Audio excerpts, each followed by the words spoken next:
Government is set to launch a bid with the Commonwealth to allow international students to return to New South Wales. New South Wales Treasurer Dominic Perrottet has already informally raised the issue with his counterpart Josh Frydenberg, and it's likely to feature at National Cabinet this year. The average international student spends around $65,000 a year in New South Wales, and the sector is worth $15 billion to the economy. International students are New South Wales' biggest service export and the #1 export after coal. Joining me for this exclusive, New South Wales Treasurer Dominic Perrottet. Welcome to the program. Evening, Sharon. Why are you so keen to see the return of international students to New South Wales, given international travellers pose such a COVID risk? Look, I think if you look at last year, as COVID has run out through 2020, the significant focus for the federal government, for states, has been to bring back returning Australians. But for New South Wales particularly, 40% of international students study in New South Wales, not just in Sydney but in the regions, and it's a significant part of our economy. As you said, it's our second leading export outside of coal, delivering around $15 billion to our state.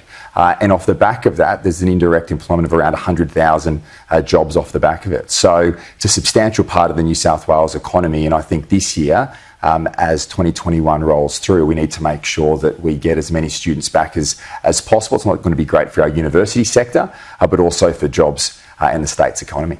Is it fair to prioritise international students returning, for the sake of the New South Wales economy, over returning Australians who haven't been able to get a plane back?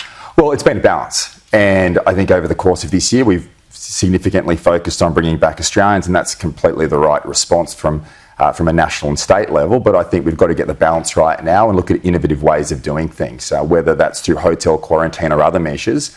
Working with the university sector, I think this is something from a state level, working with the federal government, that we can get off the ground this year. And there's also the point that many of the people that New South Wales has in hotel quarantine are from other states, whereas this move to get international students back would benefit the local economy. Well, New South Wales has taken the lion's share of returning Australians. That's been the case from the very beginning. But we want to look at those caps and whether or not we lift them, or alternatively within those caps we start to provide a certain amount of students being able to return. It's not something I think you can just simply turn on. We need to over time ramp up those students to get back to around 150,000 international students in our state. And there's around over 200,000 international students at both the university and school level who we could return to our state, and that's just going to help not just the economy but also the jobs off the back of that as well. Just in terms of returning New South Wales to a more normal pre-COVID state this year, are you planning to have the Easter show return? There's other productions like Hamilton that are scheduled. Do you think they will go ahead? Yeah, absolutely. And the Easter show is an interesting one because it's a major event here in Sydney and for our state, and it was one of the first major events that was cancelled when COVID hit last year, and we've been working very closely with the organisers over the last 12 months. But it's not just an important show for Sydney, for the regions and for those rural communities.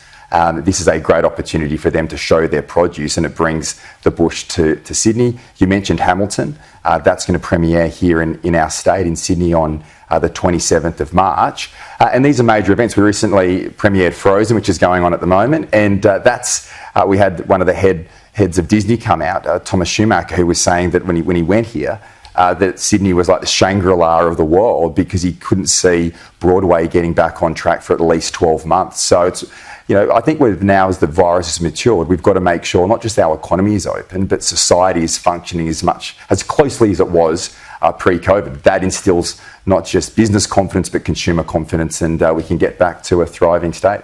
What's your reaction when you hear news like this afternoon that WA has now gone into lockdown for 5 days when they've just got one case? Do you think this is too